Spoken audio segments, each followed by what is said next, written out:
गवारीमध्ये सुद्धा दोन प्रकार असतात, तर आम्ही ही गावठी गवार खातो.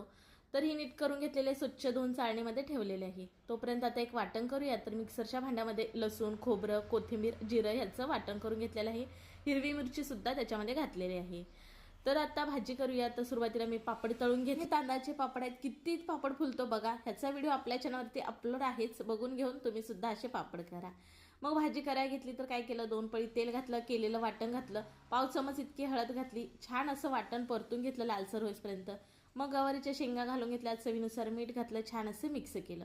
मिक्सरच्या भांड्यामध्ये पाणी घालून थोडंसंच पाणी घातलं, झाकण ठेवून एक 3 ते 4 मिनिटांनी चेक केलं, परत हलवून परत झाकण ठेवलं आणि परत छान अशी गवार शिजवून घेतली.